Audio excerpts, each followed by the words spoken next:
Martineau. Cube Radio. Le commentaire de Mathieu Bock-Côté, dépensé pas comme les autres. Alors Mathieu, il y a un bras de fer qui se joue entre Facebook et le gouvernement australien et on regarde ça et on se dit non, mais quelle arrogance de la part de cette entreprise. Mais quelle arrogance de Facebook, mais quelle arrogance plus largement aussi de la part des réseaux sociaux, en fait des empires numériques, les GAFAM, comme on dit, les empires numériques qui aujourd'hui se donnent le droit de surplomber les démocraties nationales et de soumettre en quelque sorte les États. Alors on le sait, en Australie, l'idée c'est de faire contribuer les réseaux, Facebook notamment, aux revenus publicitaires des médias, parce que dans les faits, il y a une forme de pompe aspirante qui fonctionne en ce moment. Les médias sont privés de plus en plus des revenus publicitaires par les réseaux sociaux. Le gouvernement cherche à faire en sorte de rééquilibrer en quelque sorte la situation, cherche à restaurer au minimum d'équilibre en quelque sorte. Et là, mesure punitive de Facebook qui coupe l'accès sur Facebook aux journaux, mais aussi par ailleurs à des informations du gouvernement australien qui touchent à la santé publique notamment. Donc une forme de déclaration de guerre en quelque sorte de Facebook qui prétend se défendre, qui nous dit le gouvernement australien décide de nous imposer une loi, nous on ne fait que se défendre, mais pas du tout. C'est une déclaration d'arrogance absolue, c'est-à-dire nous ne voulons pas nous soumettre en fait de quelque manière que ce soit au pouvoir démocratique, au pouvoir légitime, et nous surplombons désormais les différents États qui devront se soumettre à nos règles. Je ne peux pas m'empêcher, pensant à cela, de voir ce qui s'est passé aux États-Unis au mois de janvier avec Twitter et Donald Trump. C'est-à-dire, on peut ne pas aimer Donald Trump, et c'est un sentiment qui est généralement partagé, mais décider d'expulser de la vie publique, de le bannir à jamais de l'espace public. Un homme qui a quand même rassemblé autour de lui des dizaines de millions d'Américains, finalement d'abolir l'opposition, c'est de ça dont on parle, de réactiver l'ostracisme, de bannir de la cité. Encore une fois, Twitter prétendait se substituer aux règles élémentaires du débat démocratique. Il y a une question qui se pose aujourd'hui, vraiment, c'est le pouvoir démesuré des empires numériques supranationaux. De quelle manière les casser? Je pense que ça devient une exigence démocratique. Écoute, ça me fait penser à une scène du film Network, en français, Main basse sur la télé, un film qui a été fait en 1976, et à un moment donné, il y a un personnage qui représente un capitaliste et qui parle à quelqu'un, et il dit, tu sais, les nations, ça n'existe plus. Il n'y a plus de Belgique, il n'y a plus d'Italie, il n'y a plus de Canada. Il n'y a que DuPont, IBM et AT&T. C'est ça, les nouvelles nations du monde. Oui, on est effectivement, psychologiquement, on est de plus en plus là. C'est-à-dire notre espace mental est reconfiguré par ces nouveaux supports technologiques. Il faut voir l'histoire de l'espace public dans les sociétés occidentales est toujours liée aux conditions technologiques qui permettent sa production. Donc, on ne pense pas de la même manière dans un monde où il y a des moines copistes, dans un monde où il y a l'imprimerie, dans un monde où il y a la télévision, dans un monde où il y a la radio. On est dans un monde où les idées passent par les réseaux sociaux, par l'informatique, le monde virtuel. Régis Debray, l'intellectuel français, avait appelé ça, il avait proposé de fonder une nouvelle discipline en sciences sociales qu'il appelait la médiologie. C'était de voir comment les idées étaient façonnées par le support technique par lequel elles s'exprimaient. C'est une intuition assez intéressante.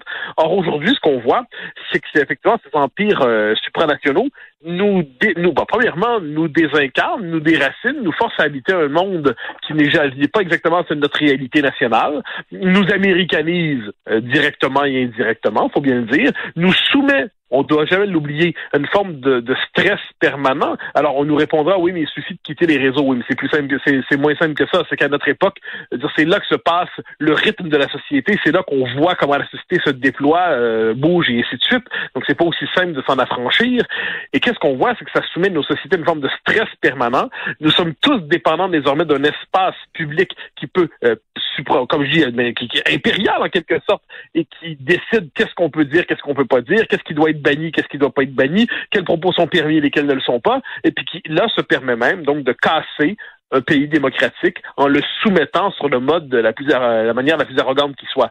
Donc là, la question est de savoir comment des pays démocratiques peuvent faire alliance, non pas pour dominer les réseaux sociaux, il ne s'agit pas de vers vengeance ou contre-vengeance, il s'agit simplement de les ramener dans une dans l'ordre démocratique. Et qu'est-ce que ça veut dire? C'est leur empêcher finalement de faire des mesures aussi arbitraires que celle-là. On est frappé par une telle arrogance. Reste à voir si c'est le geste de trop qui va pousser les gouvernements à se dire là, c'est assez. Et étant donné que ces grandes entreprises-là, les Facebook de ce monde, les Google, les Instagram, Twitter et tout ça, leur message veut dire ils ne connaissent pas de frontières. Eux se disent au-dessus des frontières, au-dessus des nations. On n'a pas besoin de respecter les règles de chaque pays dans lequel on fait affaire, de vous verser de l'impôt. On est comme au-dessus, on est abstrait. Oui, ben exactement. Et c'est cette espèce de logique du sans-frontiérisme. C'est un peu à la mode aujourd'hui. Les frontières seraient de trop, les États seraient périmés, les nations seraient dépassées. En quelque sorte, l'ordre du monde dans lequel nous évoluons serait un ordre vétuste, un ordre désuet. Et là, il y a un ordre parallèle qui se construirait justement autour des exigences, soit d'une certaine conception des droits, autour de la puissance des empires numériques, autour de la virtualisation de l'existence. Bon. Mais et c'est pas surprenant, à l'échelle de l'histoire, on voit c'est une institution remplace rarement une autre sur le mode je t'abats et je te remplace, qu'il y a un ordre parallèle qui se développe, puis à un moment donné, l'ordre parallèle, dans ce cas-là, l'ordre des réseaux sociaux, l'ordre virtuel, l'ordre des grandes multinationales est tellement fort qu'il en vient à presque déclasser l'ordre antérieur. Et c'est un peu ce qu'on voit en ce moment. Donc là, il y a un conflit de légitimité. C'est un conflit classique de légitimité, en quelque sorte, entre des pouvoirs pour savoir lesquels sont en dernière instance souverains. Et là, ce que l'on voit, c'est que oui, au nom de la fin des frontières, il y a tout un discours idéologique qui enrobe ça et qui justifie ça. Fin des frontières, fin des nations, fin des patries, fin des souverainetés. Mais à travers tout ça, qu'est-ce que c'est? C'est l'individu désincarné, l'individu déraciné, l'individu dématérialisé, l'individu condamné à l'existence virtuelle, au stress permanent, l'individu bombardé par l'imaginaire américain, l'individu qui vit au rythme, par ailleurs, des nouvelles américaines. Il y a quelque chose à travers tout cela qui est un peu qui est un peu effrayant, pour ne pas dire terriblement effrayant. Alors bon, il y a pas de réponse facile au sens il suffirait d'eux, il faut toujours se méfier des il suffirait d'eux, mais ce qu'on sait, c'est qu'il y a un horizon démocratique qui se dessine, qui consiste à dire on ne peut pas permettre à un espace public de s'affranchir absolument de toute forme de normes démocratiques. Sinon, c'est la possibilité même de la délibération qui s'abolit. Écoute, l'impact, c'est plus l'impact maintenant, c'est le club de soccer de Montréal, qui a dévoilé son nouveau chandail. OK, et ça a l'air anecdotique, mais ça va exactement dans le sens dont tu parles, là. Alors, je sais pas si tu as vu le nouveau chandail du club de soccer de Montréal. C'est un logo de la Banque de Montréal, qui est le principal commanditaire.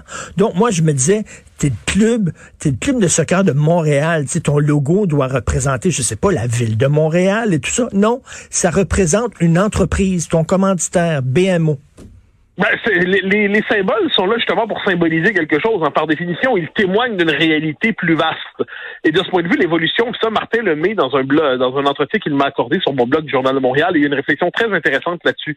Il voyait comment il y avait une forme d'évacuation progressive de la référence au Québec, la référence au fait français, la référence à notre propre univers mental pour une forme de vision aseptisée, désincarnée, puis finalement recyclée complètement dans les paramètres du capitalisme sportif contemporain, selon la logique de la sacro-sainte dite inclusion. On se rappelle la vidéo de promotion qui était en mohawk, anglais et français. Comme si le français n'était qu'une langue sur trois apparemment à Montréal et certainement pas la première, avec des espèces de termes dans la vidéo de promotion, c'était sacre bleu. Alors, j'ai rien contre le terme sacre bleu, mais il est un peu passé de mode. Donc là, croyant faire un clin d'œil au Québec, eh bien là, on a dit ça, sacre bleu. Non, mais c'est exceptionnel, là. Alors, et oui, il y avait une forme d'effacement. Et de ce point de vue, les symboles sont importants. Les symboles ne sont jamais que des symboles. Ils témoignent d'une réalité qui les dépasse. C'est une réalité plus épaisse qu'eux.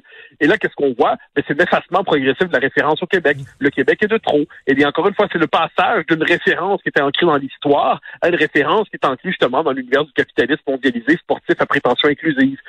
Et on nous présente ça comme un progrès. Et vu que les Québécois ont tendance, c'est quand même, les Québécois Québécois ont tendance à se réjouir de peu. Hein. Donc, vu qu'on a préservé Club de foot de Montréal, que on l'a pas complètement anglicisé, on a l'impression qu'il y a une victoire. Ça, c'est la logique des Québécois. Quand on ne s'effondre pas complètement, on crie victoire.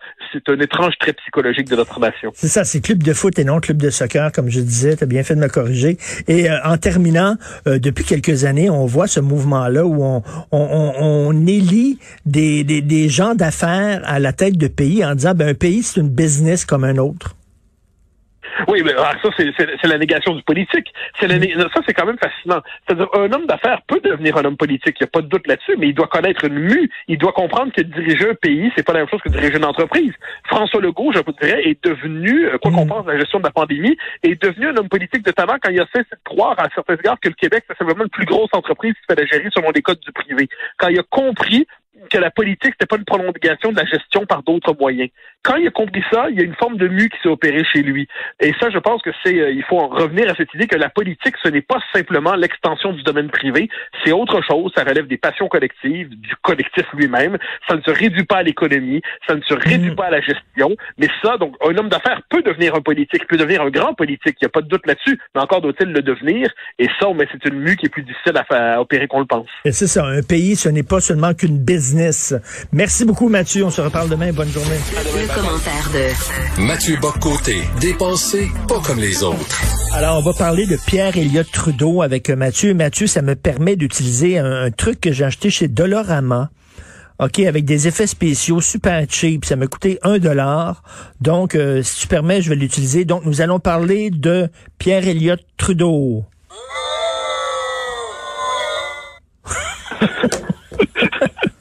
Oui, mais ça correspond à peu près à mon état d'esprit. Non, j'ai lancé la nouvelle qui est sortie aujourd'hui dans Radio-Canada, qui d'un document d'archives de 1976, des archives déclassifiées du département d'État américain, si je ne me trompe pas.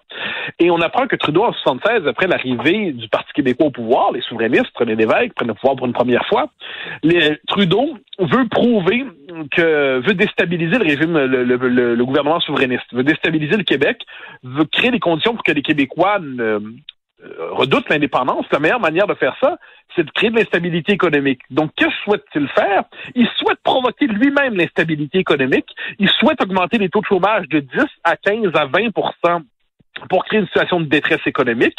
Il va notamment demander à Paul Desmarais de Power Corporation, mais quelle surprise! Il va demander à Power Corp et Desmarais de conserver une activité de façade au Québec, mais de transférer beaucoup d'emplois à l'extérieur du Québec et de transférer des activités. On pourrait être capable de diminuer justement l'activité économique québécoise. On comprend dès lors que Trudeau, ce qu'il souhaite, pour punir le choix démocratique des Québécois qui venait d'élire le PQ de René Lévesque, il veut blesser, il veut mutiler économiquement les Québécois, à la fois pour les punir et pour créer une condition qui serait défavorable à la souveraineté. Mais attends une minute, mais Mathieu, ce que tu me dis là, c'est une théorie du complot ou c'est fondé? Non, je crois que c'est l'ambassadeur américain qui rapporte ces propos-là dans les câbles diplomatiques. Puis là, c'est pas une théorie du complot, c'est à la rigueur, comme j'aime dire, le drame de la théorie du complot, c'est qu'il nous faut oublier que quelquefois il y avait d'authentiques conspirations. Et il y en a des conspirations quelquefois dans l'histoire, et là, c'est pas une conspiration, c'est simplement de la politique. C'est la raison d'État. C'est la raison d'État du Canada qui se dit nous allons maintenir la fédération à tout prix. L'indépendance du Québec, faut pas que ça se fasse. Donc, qu'est-ce qu'on va faire pour que ça se fasse pas? Eh bien, c'est ce que on va quelquefois, c'était en 1970, avec la crise d'octobre. On dit souvent la blague qu'il y avait presque autant de felkistes que d'infiltrés de la GRC dans la FLQ. C'est un peu exagéré, mais pas tant que ça. On va faire ce qu'il faut pour intimider les Québécois, faire des campagnes d'intimidation idéologique. Il y a eu le scandale des commandites après 95. On va acheter une partie de l'élite à gros frais pour être capable de corrompre d'une certaine manière financièrement et moralement une partie de nos élites. On va faire des politiques qui, sans être directement corruptrices, cherchent à détourner nos élites. On peut se rappeler de tout le débat sur les chaires du Canada, les bourses du millénaire, il y a une quinzaine d'années, une vingtaine d'années. Et là, il y a Trudeau qui se dit clairement, qu'est-ce qu'on peut faire? Eh bien, on va déstabiliser économiquement le Québec. On va faire ce qu'on peut. Alors, ensuite, dans quelle mesure ça fonctionne, c'est autre chose. Mais l'intention, alors je cite le câble diplomatique qui est qui est dans le télégramme de l'ambassadeur. Monsieur Trudeau suggère de rendre les choses aussi difficiles que possible pour le Québec, écrit l'ambassadeur. Monsieur Desmarais, dont les entreprises emploient 48 000 personnes au Québec, pense que Monsieur Trudeau veut qu'il laisse intactes les structures organisationnelles de son entreprise dans la province, tout en transférant dans le reste du Canada autant d'opérations et d'investissements que possible. L'idée serait de faire passer le taux de chômage provincial de 10 à 15 ou même à 20 % l'année suivante. Signé l'ambassadeur américain à qui Trudeau a parlé et avec qui il parlait de la situation du Québec.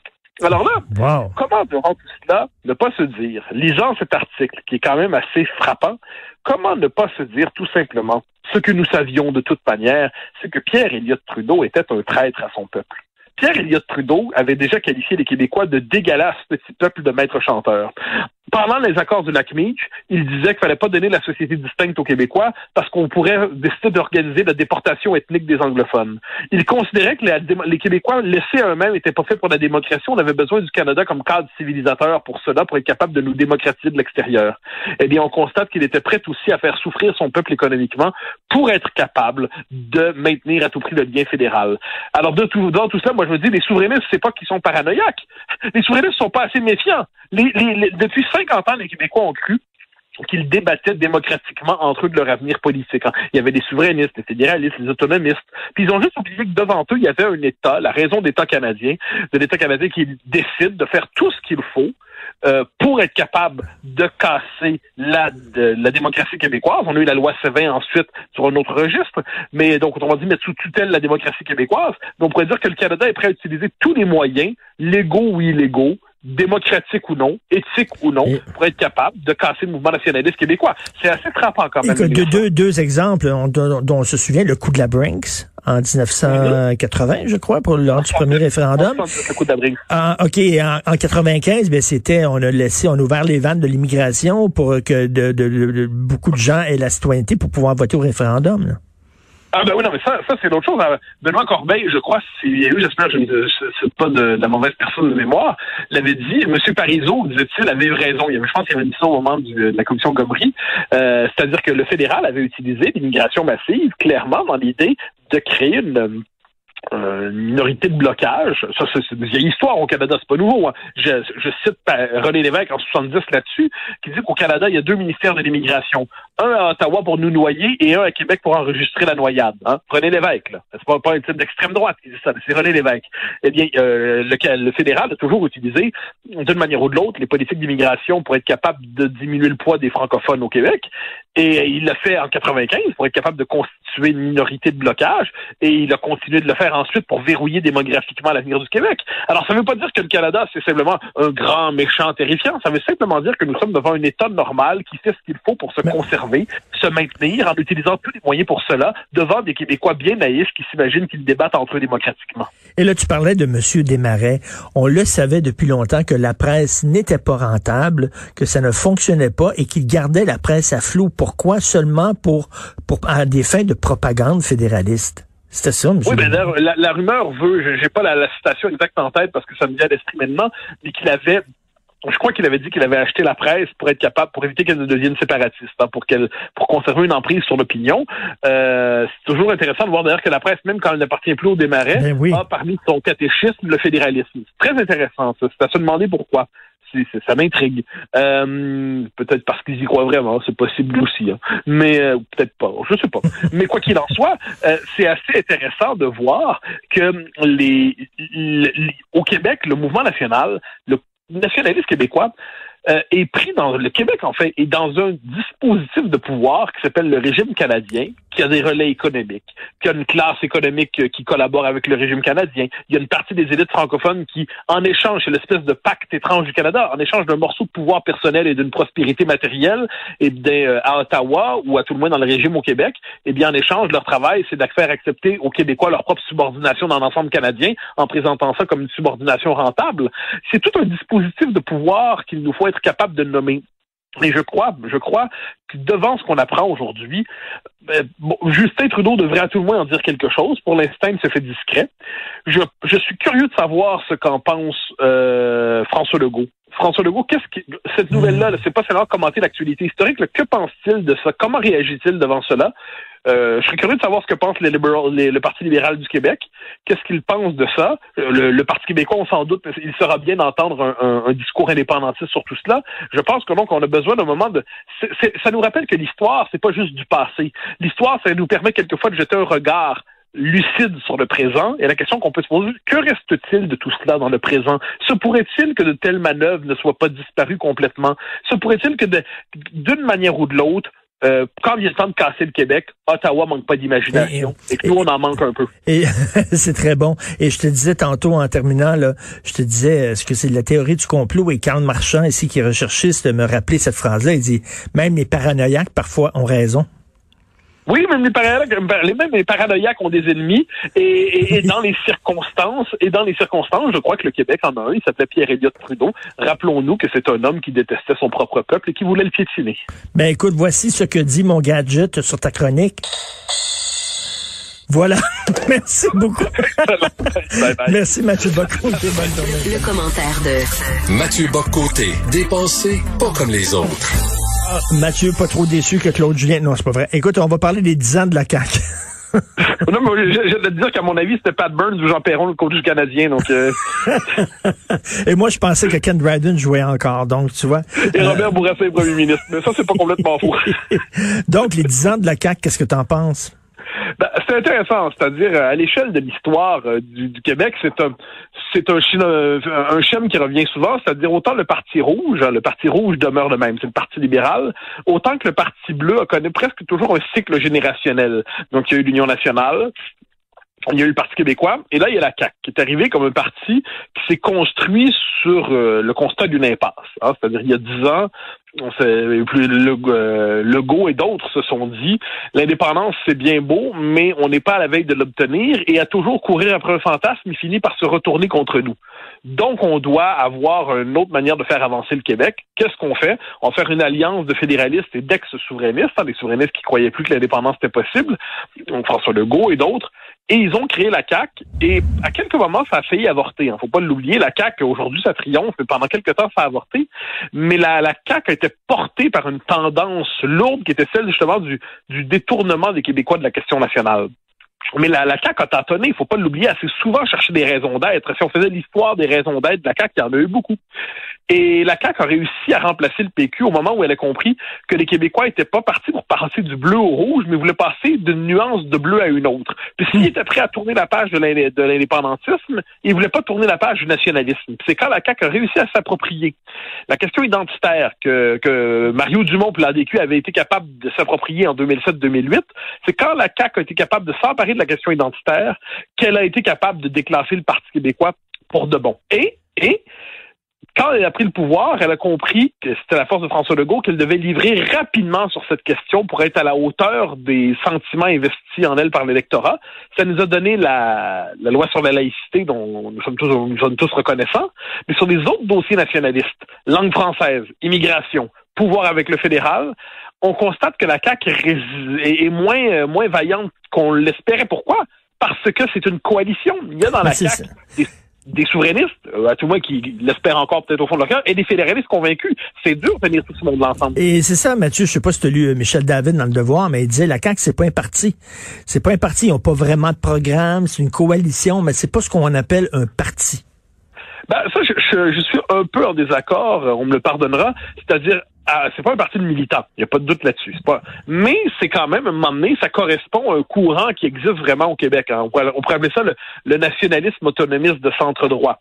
Dans notre histoire, c'est arrivé. Là, je veux dire, sur le plan, pas sur le plan du programme, on s'entend, mais sur le plan structurel dans notre histoire, ça ressemble un peu au rôle qu'a joué l'Union nationale. C'est-à-dire une forme d'autonomisme, la défense de l'identité du Québec, la volonté de conserver son autonomie dans l'ensemble canadien sans aller jusqu'à l'indépendance. Bon, c'est pas dans notre histoire, ça revient. Ensuite, il y a un personnel politique de qualité à la CAQ, il n'y a pas de doute là-dessus. Il y a des ministres, de bons ministres et de moins bons. est-ce qu'ils ont même une forme de base militante, mais c'est pas un parti idéaliste comme l'a été le PQ en d'autres temps. Ça, il n'y a pas de doute là-dessus. Mais j'ai l'impression que pour certains chroniqueurs, un parti politique, c'est le Parti québécois au Québec solidaire. Or, si on regarde ça, il peut y avoir d'autres formes de partis. Puis la CAQ a un certain programme. La CAQ dit on va défendre l'autonomie du Québec dans le Canada, on va défendre l'identité du Québec dans le Canada, on va s'opposer au multiculturalisme. La question, c'est dans quelle mesure ce programme peut-il passer de la rhétorique à la politique? Les événements sont peut-être en train de faire un peu de mal au programme caquiste. Beaucoup de gens sont déçus de la CAQ en se disant, on pensait que c'est un parti un peu plus à droite au point de vue économique, puis on voit que c'est un parti très interventionniste qui, ressemble à tous les autres partis dans sa vision de l'économie. Est-ce que tu es d'accord avec ça? Je dirais qu'il y a que ceux qui s'imaginaient la CAQ dans le rôle d'un parti dit de droite qui ont pu l'espérer dans ce rôle-là. C'est de centre-droit au sens où c'est pas un parti qui est dans la culture du progressisme obligatoire sur les leaders. Sur le temps passant, le gauche-droite aujourd'hui se joue davantage sur des questions culturelles que sur des questions économiques. Donc c'est un parti qui sur les questions culturelles, on le voit son refus de céder devant la théorie du racisme systémique. On pourrait classer ça au centre-droit si on était à tout prix. Mais sinon, François Legault n'a jamais été un libertarien, n'a jamais été un ultralibéral. François Legault a toujours été un homme du modèle québécois, un pragmatique du modèle québécois, un homme de centre-droit. C'est un nationaliste économique, François Legault. Donc c'est comme si je disais que je suis déçu que Philippe Couillard ait pas fait l'indépendance du Québec. Bon. OK, mais François Legault, ça n'a jamais été son créneau, ça n'a jamais été son orientation. C'est un homme d'affaires, c'est un homme qui sait c'est quoi le milieu de l'entreprise, c'est un homme qui aime l'économie, mais ce n'est pas un adversaire historique du modèle de ce qu'on appelait le modèle québécois. On sait que le piton de la CAQ a avalé l'éléphant de l'ADQ. Qu'est-ce qui reste de l'ADQ dans la CAQ? Beaucoup de choses quand même. C'est-à-dire, contrairement à ce qu'on dit, il reste d'abord et avant tout le nationalisme. Il y avait plusieurs éléments là desquels on s'entend. Il y avait effectivement une droite qui se voulait décomplexer, mais il y avait aussi fondamentalement le créneau de Mario Dumont. Qu'est-ce que c'est? C'est un nationaliste qui se définit sur le plan de la culture et de l'identité québécoise davantage que dans la rhétorique social-démocrate. C'est un nationaliste qui est conscient de la réalité de ce qu'on appelle la majorité historique francophone. C'est un nationaliste qui est capable d'assumer l'identité québécoise. Bon, mais ça, François Legault, je dirais, le fait politiquement. Il le fait avec la loi 21 et pas seulement. Sa base électorale, c'est quand même pas sans lien. Je veux dire, c'est ancré dans la majorité historique francophone. Ensuite, si on souhaite que la CAQ soit quelque chose comme l'expression politique d'un courant de droite économique, c'est simplement qu'il y a eu erreur sur la personne. Ça n'a jamais été le créneau de François Legault, mais sur le plan, d'appelons ça, de ce qui représentait l'ADQ, c'est-à-dire globalement un parti qui peut pousser d'autonomie jusqu'à la souveraineté, mais qui fait pas de la souveraineté un absolu, ce qui est à peu près sa position au référendum de 95. J'ai l'impression que ça ressemble beaucoup à ce que ressemble la CAQ en ce moment. François Legault, quand on lui pose la question l'autre fois, pensez pas que le Québec devrait être souverain, et sa réponse c'est pas non, c'est les Québécois en sont pas rendus là. Donc la question que je me pose souvent, c'est quand, parce que ça va arriver, ça c'est l'erreur du pari caquiste est là, quand François Legault va se rendre compte que même la loi 21 va se faire briser. Est-ce qu'elle va se faire casser en deux coups, ou est-ce qu'elle va se faire démanteler morceau par morceau comme on l'a fait avec la loi 101? Ça reste à voir. Mais quand il va se rendre compte que même ce geste d'affirmation minimale et minimaliste n'est pas possible dans le Canada, qu'est-ce qui va remonter à la surface de François Legault? Est-ce qu'il se pourrait qu'à ce moment-là, s'il n'est pas trop épuisé après les années pandémiques, est-ce qu'il pourrait renouer avec des convictions plus anciennes chez lui? J'en sais rien. Mais ce qui est certain, c'est que le pari caquiste, qui est celui de l'autonomie dans le Canada, est un pari qui dépend de la bonne foi du Canada. Or, le Canada, le régime canadien, lui, considère que le Québec a déjà trop d'autonomie, exagère avec son autonomie, et puis abuse de son autonomie quand il y en a, sur des questions d'identité.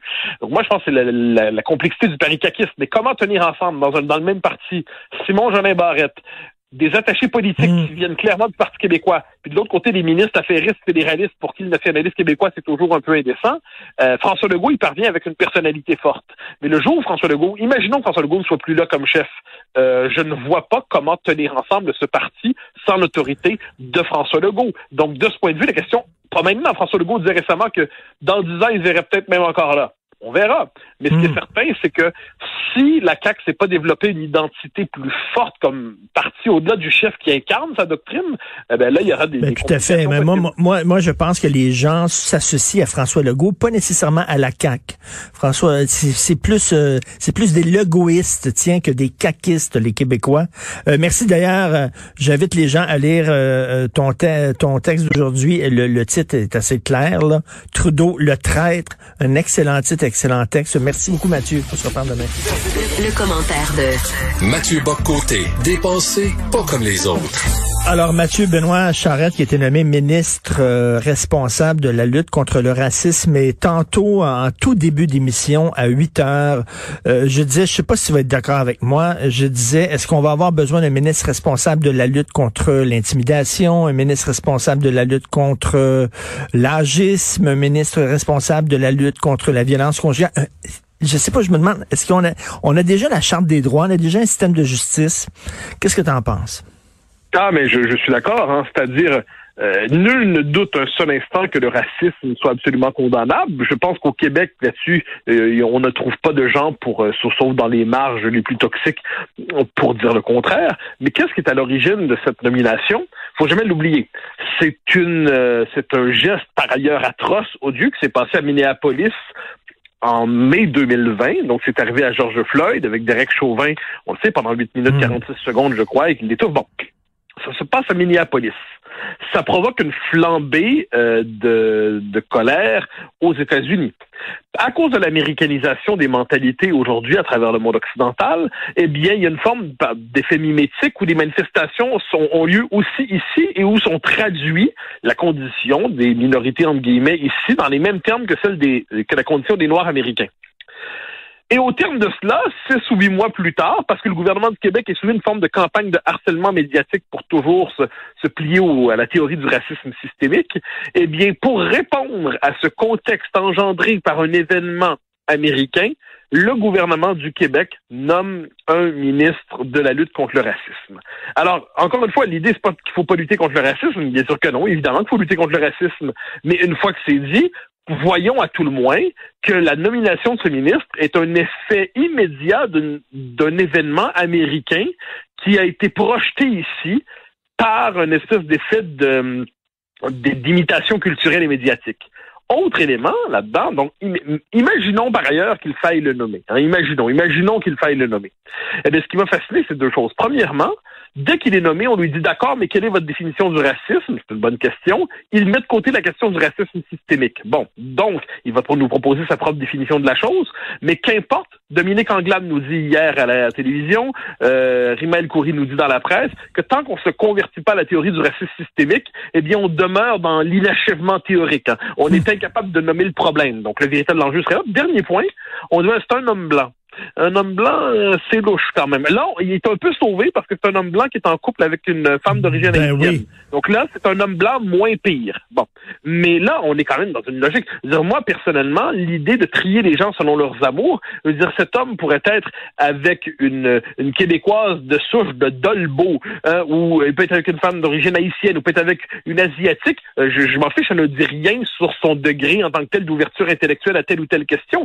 S'il était marié avec une Québécoise francophone de vieille souche, est-ce qu'il faudrait supposer qu'il est moins ouvert à cause de son histoire amoureuse et affective? Donc là, on trie dans sa vie personnelle et on lui pardonne sa couleur de peau par ses amours. C'est absurde. Je veux dire, Benoît Charette a bien le droit d'aimer qui il veut, peu importe l'origine des gens, sans qu'on décide de connoter idéologiquement et politiquement ses amours. Je veux dire, imaginons un homme qui serait en couple avec une femme d'origine kabyle, par exemple. Est-ce qu'on doit en tirer des conséquences politiques du fait qu'il se retrouve, ou on pourrait multiplier les exemples. À un moment donné, il faut éviter de tout idéologiser dans la vie. Oui. Donc, tout dans ce dossier est un peu déformé. Encore une fois, redisons-le, lutter contre le racisme, ça va de soi. Mais je note qu'aujourd'hui, soit dit en passant, lutter contre le racisme, c'est trop souvent exacerber la conscience raciale plutôt que de nous dire qu'on ne doit pas tenir compte, justement, du critère racial. Et Mathieu, je serais curieux, je sais que je serais curieux pour chaque noir qui crie au racisme, combien il y a de personnes racisées au Québec qui ne sont pas indignées, qui sont pas choquées, qui sont parfaitement intégrées,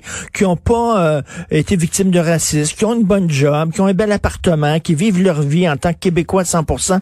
J'aimerais savoir quel est le ratio. C'est une question fondamentale que tu poses. C'est-à-dire, moi, c'est pour ça que là-dessus, je pense qu'on doit toujours distinguer entre des catégories de la population et les mouvements qui prétendent les représenter.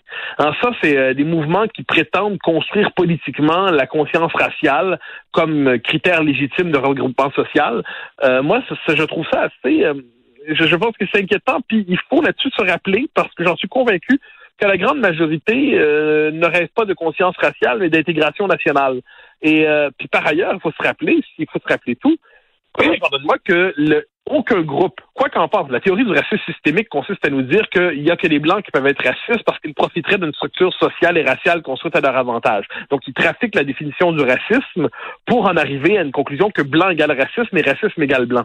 Mais si on prend le racisme dans sa définition classique, là, la discrimination raciale, cette idée il faut maintenir l'identité raciale, il faut hiérarchiser les groupes raciaux, j'ajouterais que se protéger des autres groupes par refus de la mixité, aucun groupe n'a le monopole du racisme. Il y a une chronique qui m'avait beaucoup intéressé il y a quelques mois qui est parue, je crois que c'était Anne Lovely-Étienne dans le 24 heures, j'espère ne pas me tromper.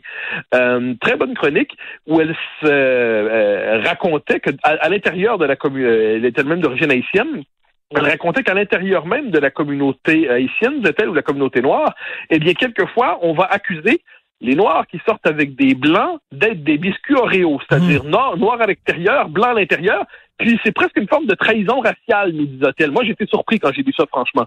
J'étais surpris, je suis incapable d'imaginer une conversation autour de moi où les gens diraient, oui, mais si tu sors avec une femme noire ou asiatique ou latino, tu trahis ton groupe racial. C'est-à-dire, quelqu'un qui dirait ça, on serait scandalisé. Ben oui. Et là, elle nous présentait ça, moi, ça m'avait beaucoup frappé comme une conversation normale dans certains milieux. Et de ce point de vue, elle avait fait un vrai travail de journaliste pour nous rapporter ça.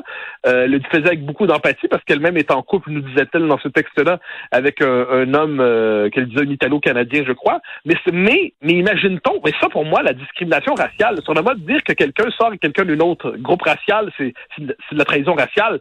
C'est du racisme, ça. À tout moment, si les mots veulent dire quelque chose, c'est très grave. C'est très, très grave. Or, les Blancs, entre guillemets, si on veut à tout prix parler comme ça, n'ont pas le monopole du racisme. Il n'y a pas de doute qu'il y a du racisme chez certains Blancs au Québec, mais il y en a dans tous les groupes ethniques. Aucun n'en a le monopole, quoi qu'on en dise. Attends une minute, le racisme entre les Japonais et les Chinois, aux États-Unis, entre les Coréens et les Noirs, écoute, là. Et tu parlais d'entrée de jeu, tu rappelais que tout ça est parti, bien sûr, dans l'affaire George Floyd. Et des fois, j'ai envie de réécrire la fable de la caverne de Platon. Bon, pour ceux qui connaissent pas, des gens qui sont nés dans une caverne voient des ombres sur un mur et prend ces ombres-là pour la réalité parce qu'ils n'ont rien vu d'autre. Et moi, ce serait des Québécois, OK, qui ont grandi dans une caverne, on les met devant CNN à la télévision et ils croient que c'est le Québec. Ouais. Parce qu'ils voient CNN. C'est une très bonne image, parce qu'effectivement, on a cette espèce de projection mentale sur les catégories américaines, quelquefois, qui va jusqu'à la relecture de notre histoire à la lumière de l'histoire américaine. Je veux dire, on cherche à nous faire croire, c'est quand même assez culotté, que l'esclavage des Noirs était un pilier de la Nouvelle-France. Non, mais dans quel monde on vit? Je veux dire, est-ce qu'il y avait des cas d'esclavage qui étaient premièrement, que c'était pas fondateur de l'ordre social. Sur le plan quantitatif, on peut dire pour le moins du monde que c'était pas particulièrement nombreux. Est-ce qu'il y en avait? Oui. Est-ce que c'est condamnable? Il n'y a pas de doute. Il n'y a pas de doute là-dessus. Mais est-ce que c'était comme aux États-Unis? Non seulement c'était pas de même ampleur, mais c'était pas de même nature. C'était pas un système esclavagiste qui fondait la Nouvelle-France. Et il faut quand même là-dessus, il faut revenir sur Terre. Or, on nous explique qu'aujourd'hui, il faudrait réinterpréter notre histoire à cette lumière-là. Et puis, je reviens sur ce que tu disais qui était très juste, me semble-t-il. Tu dis entre les différents groupes, il y en a des tensions raciales, plus tu faisais la liste des groupes, mais c'est qu'au cœur de la théorie du racisme systémique. C'est pour ça que là-dessus, je critique certains commentateurs qui l'embrassent sans même se rendre compte qu'ils les embrassent. Si on lit Robin DiAngelo, si on lit Ibram X. Kendi, si on lit les différents rapports d'autorité, des différentes autorités qui prétendent lutter contre les discriminations puis qui utilisent le concept de racisme systémique, on nous explique presque rituellement, avec des formules convenues, que le racisme, c'est l'autre nom donné à l'expansion européenne depuis 1492, donc la découverte de l'Amérique. Et qu'est-ce que c'est? C'est un système de hiérarchisation fondé sur la supériorité blanche intrinsèquement. Et donc, le racisme, c'est ça. Le racisme, c'est l'expansion européenne. Et donc, tous les Blancs sont racistes. Pourquoi? Parce que tous les Blancs ont été socialisés vers une culture raciste.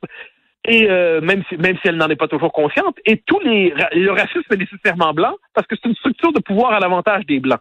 Et là, donc, on tricote des nouvelles définitions, on joue dans un jeu, on fabrique des définitions nouvelles pour restreindre la définition du racisme, pour l'orienter, pour la tripatouiller, pour en fabriquer une nouvelle. Et là, le commun des mortels, on comprend ce qui se passe. Le commun des mortels entend le mot racisme. Toi, moi, tout le monde, on dit, mais c'est terrible le racisme. Mais entre-temps, la définition a changé. Puis on en arrive à une définition, finalement, le racisme, c'est l'autre nom de la civilisation occidentale.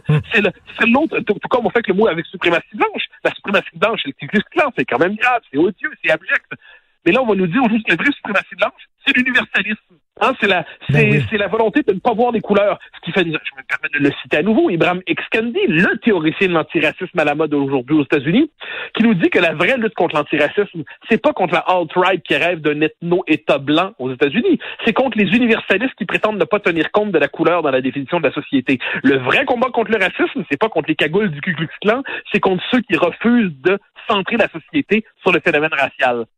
C'est avec ces gens, c'est avec ce système idéologique-là qu'on doit aujourd'hui se battre. Alors, le bon Benoît Charette qui se retrouve là, sachant qu'il est désormais ministre de cela, j'espère qu'il va être conscient de la signification des termes qu'il embrassera, parce qu'on n'embrasse jamais un concept impunément. Écoute, qu'il va être sous surveillance. Hein. Et écoute, demain, j'aimerais te reparler d'autre chose. On pourra en discuter longtemps, mais j'ai lu un texte, en fait, c'est un philosophe à la télévision française qui se plaignait qu'il n'y a pas suffisamment de noirs dans les orchestres symphoniques. Mais écoute, on pourrait faire la même chose avec, je sais pas, les groupes de jazz. Le jazz, il y a beaucoup de noirs dans le jazz. Ces attaques-là sont complètement absurdes. Tiens, on pourra s'en reparler demain. Merci. L'élite faciale, c'est de la comptabilité raciale. Ben oui, comptabilité raciale. On va aller voir maintenant. On va aller au concert avec une calculatrice. Savoir combien qu'il y a de noirs par rapport aux blancs. Merci beaucoup, Mathieu Bock-Côté. Bonne journée.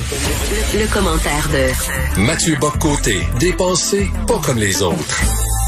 Mathieu, je suis très déçu de la compagnie Hasbro parce que là, bon, il va y avoir un monsieur patate, madame patate non genré, mais là, en même temps, comme dit ma blonde dans sa chronique aujourd'hui du Journal de Montréal, pourquoi, tu sais, monsieur patate, peut-être qu'il voudrait être monsieur carotte le lundi et le mardi, monsieur navet et le mercredi, monsieur, tu sais, autre chose. Peut-être il peut être patate pilée, patate frite, patate rôtie aussi. On sait pas. Mais c'est la transidentité des patates aujourd'hui, hein. C'est-à-dire, et si je me sens patate et ensuite je me sens carotte et ensuite je me sens navet, mais je veux aussi me sentir chou-fleur, je peux être tout cela si je le veux. Et si tu n'es pas d'accord, tu es phobe. C'est très important de le rappeler. Non, c'est assez amusant quand même comme histoire. C'est-à-dire là, ils ont rétro-pédalé, mais cette volonté de lutter contre les représentations genrées va jusqu'à l'absurde, C'en est loufoque, c'en est amusant, et pourtant, c'est très sérieux, parce qu'à travers ça, c'est une idéologie qui se déploie, à la fois dans ses formes les plus sophistiquées à l'université et dans ses formes les plus loufoques, dans cette guerre déclarée à Monsieur Patate, ce à quoi je répondrai par la célèbre chanson « Lâche pas la patate », ce sera le chant des partisans de 2021. T'as vu depuis 2 jours la presse, comment ils tentent de banaliser toutes les révélations concernant Pierre-Éliott Trudeau, c'en est loufoque. Ben, en fait, c'est le fameux circuler, il n'y a rien à voir. C'est-à-dire, le premier réflexe consiste à ne pas en parler, et puis à dire que finalement, on l'a échappé. Bon. Ensuite, quand on est obligé d'en parler, on se dit, mais finalement, c'est pas si grave que ça. Et là, donc, on nous dit, ça fait longtemps. Ça date pas d'hier. C'est des vieilles nouvelles. Bon, ben, à ce compte-là, je devine que quand on va déclassifier des archives sur ce qui s'est passé, pour Kennedy, quand on va déclassifier d'autres archives, quand on s'intéresse à l'histoire de la Nouvelle-France, tout ça n'est pas important, ça date pas d'hier. Oui. Quand on apprend que le chef de l'État du gouvernement canadien, qui est le père accessoirement du premier ministre actuel, qui était au cœur du camp du non en 80, qui a mené au cœur du 20e siècle, qu'on apprend qu'il était prêt à faire souffrir son propre peuple, hein, en provoquant une situation d'instabilité économique pour couler le projet souverainiste, c'est apparemment une nouvelle secondaire qui relèverait de l'obsession souverainiste. On pourrait croire aussi inversement que c'est une volonté de détourner le regard. La presse, finalement, ne parle de ce sujet que pour nous dire qu'il ne faudrait pas en parler. Elle n'en parle que pour dire que finalement, ce n'est pas si intéressant. Donc, c'est assez... C'est un peu amusant, disons-le poliment, mais il y a des formules qui sont utilisées pour nous expliquer que tout cela relèverait en dernière instance, donner autant d'importance à ça, n'est-ce pas le signe d'une propagande souverainiste? Bon, ben, à ce que j'en sais, porter attention aux événements majeurs de notre histoire et savoir qu'un premier ministre a manigancé contre son propre peuple, en d'autres circonstances, là, ça susciterait probablement quelques émotions, mais ça ne touche que le Québec, c'est moins important. Il faudra se demander, je me permets de le redire, parce que je pense que c'est important, tu poses la question souvent, et je la pose aussi. La presse n'appartient plus au Desmarais. On comprend quand c'était au Desmarais que c'était un organe de propagande fédéraliste, c'était comme tel, c'était voulu comme tel. Bon, on le sait. Mais là, ça n'appartient plus au Desmarais. Moi, j'aimerais savoir pourquoi, ça m'intrigue vraiment, pourquoi la presse a conservé un engagement fédéraliste aussi résolu. C'est quand même, pourquoi par ailleurs, sur toutes les questions identitaires, la presse est aussi résolue dans le cas du multiculturalisme. Je ne doute pas que ça relève du jamais Patrick Lagacé répond à cette question, qui était la question de ma chronique d'hier. Jamais, il me tape dessus, bon, il tape sur Québécois, etc. Mais il répond jamais à la question, pourquoi vous êtes encore fédéraliste? Est-ce que vous avez toujours des liens avec les Desmarais? Est-ce que c'était une condition pour recevoir 50 millions de dollars de la part de Power Corporation? C'est une question qui se pose. Ben ouais, alors, moi, la question, je la poserais pas nécessairement aux différents chroniqueurs qui sont probablement pas au courant du deal qui a permis le nouveau statut de la presse, mais aux dirigeants actuels de la presse. Il y a des dirigeants de la presse. Il serait intéressant qu'ils nous expliquent si ça faisait partie de la condition d'une manière ou de l'autre. Ou pourrait-il demain devenir souverainiste? Est-ce que la presse pourrait changer d'orientation? Pourrait-elle demain... J'en serais surpris, disons ça comme ça. Mais non, le fait est qu'on est... Lagacé reconnaît assez justement dans son texte par ailleurs que la presse a souvent été en froid avec son lectorat, en grand froid sur la question nationale. Il a raison de le dire. Il pourrait ajouter que la presse est aussi en froid et encore plus sur les questions identitaires. Ça, c'est le moins qu'on puisse dire aussi. Donc, cette espèce de froid perpétuellement reconduit sur tout ce qui touche la question du Québec devrait être objet de réflexion. Mais au-delà de tout ça, et ça, la question s'adresse plutôt aux dirigeants du journal, c'est pourquoi y a-t-il cet engagement perpétuellement fédéraliste? Est-ce que on peut croire que le traitement qui était réservé à la nouvelle est sans lien avec l'orientation éditoriale de ce journal? Et posons la question, si on apprenait partout ailleurs dans le monde qu'un premier ministre avait conspiré contre son propre peuple, imaginons si on apprenait là que Georges Pompidou, pour réussir à faire peur par rapport à la montée possible des socialistes en France, ou si Giscard avait fait ça à partir de 1974, pour montrer que devant la menace socialiste qui peut monter avec Mitterrand, il avait décidé de provoquer une situation économique désagréable en disant, vous voyez, la menace socialiste fait qu'on perd déjà des emplois. Qu'est-ce qu'on en dirait aujourd'hui? Est-ce qu'on dirait que c'est une petite nouvelle insignifiante qui relève de l'obsession souverainiste? Ou est-ce qu'on se dirait que ça c'est important? Si on apprenait que Nixon avait décidé d'organiser d'alimenter un esprit insurrectionnel aux États-Unis pour faire peur en disant regardez si la montée des démocrates, la montée de ces gens-là, de ces extrémistes-là, moi je suis le gardien de ça parce que la rumeur qu'ils sont en train de monter, ça excite des radicaux. Si on apprenait qu'il avait décidé de financer des opérations de déstabilisation de son propre pays pour s'en présenter comme le gardien, je devine que ça ferait quand même la nouvelle d'une manière ou de l'autre quelque part au New York Times, Bon, d'une manière ou de l'autre, au Washington Post, dans tous les journaux officiels américains. Eh ben non, ici, apparemment, c'est pas digne d'intérêt. Ça, je sais pas si ça m'étonne, si ça me chagrine, si ça me bouleverse, comme si les Québécois étaient toujours étrangers en eux-mêmes, même en quelque sorte. Il n'en demeure pas moins que la nouvelle fondamentale, je crois que l'immense majorité des Québécois l'ont ressenti comme tel. Le premier ministre du pays auquel ils appartenaient, ils appartiennent encore, hélas, a conspiré ouvertement contre eux. Pas ouvertement, a conspiré, pardonnez-moi, discrètement, par définition, c'est de la conspiration contre eux, pour les appauvrir, pour leur faire mal, pour les décourager d'aller vers l'indépendance. Et rapidement, Mathieu, tu veux aussi me parler d'un texte qui a été publié dans de Gazette. Oui, c'est un texte assez fascinant de Madame, j'espère ne pas mal prononcer son nom, je crois que c'est Madame Alison Hein, la bien nommée, j'espère ne pas mal la nommer, qui nous dit globalement que fondamentalement la nomination de Benoît Charette, c'est une manière pour les Québécois francophones de se donner bonne conscience. On nomme un francophone qui est marié avec une femme d'origine haïtienne, donc c'est la preuve qu'on se félicite à nous-mêmes notre propre ouverture, tout en refusant de basculer vers la théorie du racisme systémique. Elle nous dit que s'il n'y a pas la reconnaissance de cette théorie, rien de sérieux n'est fait. On comprend qu'à travers le combat sur la question de la reconnaissance du racisme systémique, ce n'est pas la question de la reconnaissance d'un fait ou d'un autre qui est en jeu, c'est la volonté d'imposer une théorie qui n'a rien à voir avec le racisme réel et qui vise en fait à faire tomber, elle le dit même à demi-mot, la loi 21. Alison Haynes, pardon, j'avais mal prononcé, j'ai francisé son nom, j'ai dit Alison Haynes. Non, mais c'est quand même, c'est un texte qui déborde de mauvaise foi. Mais qui est pas si surprenant. Je veux dire, c'est la ligne éditoriale de ce journal. Je veux dire, la Gazette là-dessus, mais c'est pas surprenant dans leur cas. Cela dit, ça correspond, on peut le comprendre dans leur cas, eux. C'est une hostilité viscérale envers la manifestation même la plus minimale du nationalisme québécois.